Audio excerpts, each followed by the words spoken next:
The Canon EOS RP, is it a good camera? Does it take good photos? Does it take good videos? Is it easy to use? Is it worth the money, and should you pick one of these up for yourself? Those are some of the questions I'm going to answer in today's video. I've actually been using this camera for the last couple of months now, and spoiler, I'm pretty impressed. Let's talk about it.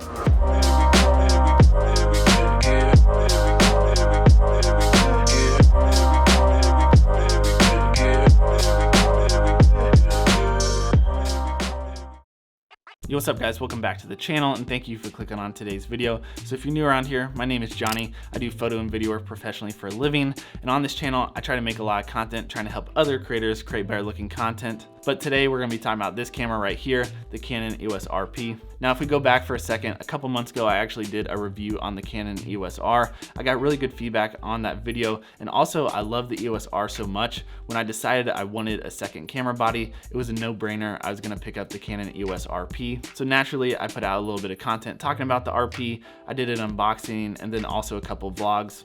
And no lie, since I put out the content on that camera, I've gotten more questions about that than anything else. So it seemed like the perfect time to do a review on the EOS RP. I'm going to talk to you guys about all the things I love about the camera, all the things that I wish were a little bit better for this, and who I think this camera is perfect for. So let's go ahead and start out with all the things I love about this camera. So the first thing I really enjoy about this camera is definitely the size. This thing is tiny. If you're familiar with the EOS R or other mirrorless cameras, this is going to be a little bit smaller than that. Some people think it's actually a little bit too small and doesn't feel great in the hand. If you can see right now, you see how my pinky is kind of off the bottom. It doesn't fully fit on the grip. Some people don't like that, and I get that. If you're using it all day long, you can actually get like a grip extension that kind of fixes that problem there. But for myself, I'm not a big fan of grip extensions and big battery packs. I kind of just want to have the camera body that I have, unless I'm totally trying to kit it out and make a huge rig. So I think it's definitely safe to say this thing is small, but by no means does that mean it feels cheap. It still feels really sturdy and well made. It feels almost exactly like the Canon EOS R as far as construction goes, and I myself prefer how the Canon mirrorless line feels over like the Sony line or some other cameras. It seems a little bit more premium, it feels good in the hand, even down to the details of the covers that cover up the ports on the side here.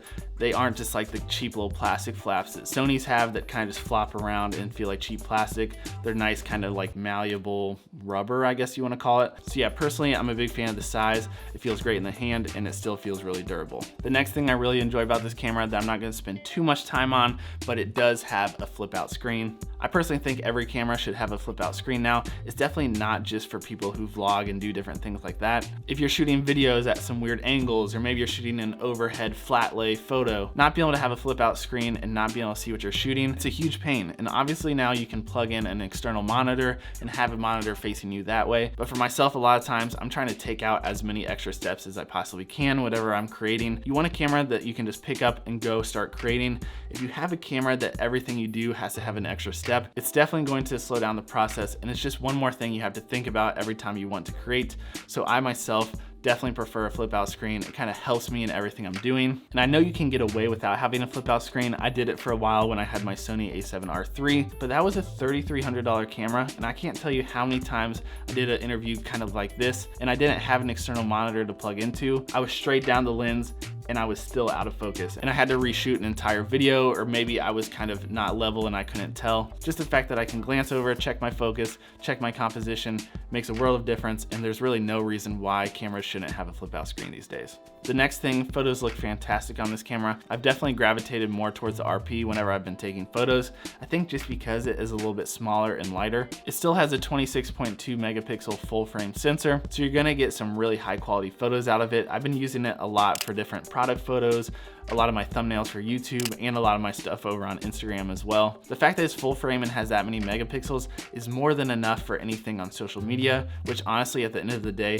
is where most of your photos are going anyways. So yeah, it's definitely safe to say I enjoy taking photos on my EOS RP, and you can get some really high quality looking photos out of it. As far as shooting video goes, I'm really impressed with the quality of the video as well. Now, when this camera originally came out, it didn't have 24 frames per second on it, or the 23.98. So some people totally wrote this camera off. They actually added that in for a firmware update. So now you can shoot full frame 1080 and 23.98, which is a huge win. Now you're not gonna have the same codecs and bit rates as the EOS R, which we'll talk about here in a minute, but I'm still really impressed with the quality of the video for this camera. And like I was saying, I've made a couple of videos solely using the RP, and then I've also made a couple of videos using the EOS R as my A camera, and then my EOS RP as my B camera. On the videos I use my RP completely by itself, I was actually really impressed with the quality of the video. There's still some really good dynamic range. You can get some really good looking colors. I think skin tones looked great. It was easy to color grade. Really impressed by that. And then the videos where I kind of use the two different cameras side by side, and I could see the footage literally sitting next to each other. And with a little color grading and correction, I was surprised how well the footage of the RP held up next to the R. So the video quality on the RP definitely impressed me. It's no joke, and it can definitely hold its own. Now, the next thing I enjoy about this camera is the autofocus. It still uses Canon's dual pixel autofocus, which is super quick and reliable. I would say it's pretty much the same as the EOS R. I've never really had any problems with it. The face tracking is really good. It even has eye detection, so it will make sure your eyes are in focus if you're filming yourself or somebody else. And just like the R, the manual focus is really nice as well, which might sound weird because you're like, who uses manual focus? Well, maybe you're doing a cinematic shot where you have to rack focus, or maybe you're using a cinema lens and don't have the option for autofocus. This camera offers focus peaking, which will outline everything in focus in a specific color. I personally prefer red. It just kind of stands out the most to me. Making sure your subject's in focus can definitely be tricky sometimes. With that, it's gonna really help you nail focus. The last thing I'm gonna talk to you guys about that I love about this camera before we get into the dislikes is the price. The fact that you're getting a full frame camera that produces this high quality of images, whether it be photos or videos, feels durable. It uses RF lenses, which is Canon's brand new amazing line of lenses. So it's gonna help future-proof this so it's not gonna be outdated in like 6 months from now. And as I'm filming this right now, it's actually on sale for only 900 bucks, so I will link that down in the comments below. Okay, so as much as I do like this camera, there definitely are some things I don't like about it, or things that I wish were a little bit better, so let's go ahead and talk about those. I do wanna say some of these things are definitely because of the price point of this camera, but still, I do wanna mention them. The first thing that bummed me out right away about this camera is it doesn't have C-Log. Since it doesn't have C-Log, I would shoot all my videos in a neutral picture profile. Shooting in a neutral picture profile is kind of like the poor man's version of log footage. It's not gonna give you the same dynamic range by any means, but it is gonna make it a little bit easier to color grade. So if you're shooting on any camera that doesn't have a log profile, I definitely suggest shooting on neutral. And the upside of that is it's gonna be a little bit quicker and easier to color grade versus log footage. The next thing, 4K has a huge crop on it. I feel like some cameras get put out and they advertise it as having 4K, even though they throw a huge crop on it so no one's gonna use it. Luckily for myself, I shoot most of my YouTube videos in 1080 anyways, but personally I'm never gonna use something that has that big of a crop on it, so for me, I don't even touch it. The next thing, if you dive a little bit deeper into the actual video quality, it's not gonna have very good codecs or bit rates for the video settings. For all the video modes, whether it be 60 frames per second, 30, or 24, you can only shoot in the IPB format instead of the all-I that a lot of other Canon cameras have, which is overall just a lower quality codec, which basically means whenever you're recording, there's just not gonna be as much information being actually recorded. I think the video quality is still really good, and I think it's at least on par, if not better, than a lot of other cameras in this price point. So take that for what you will, but the plus side is you're gonna get a lot smaller file sizes.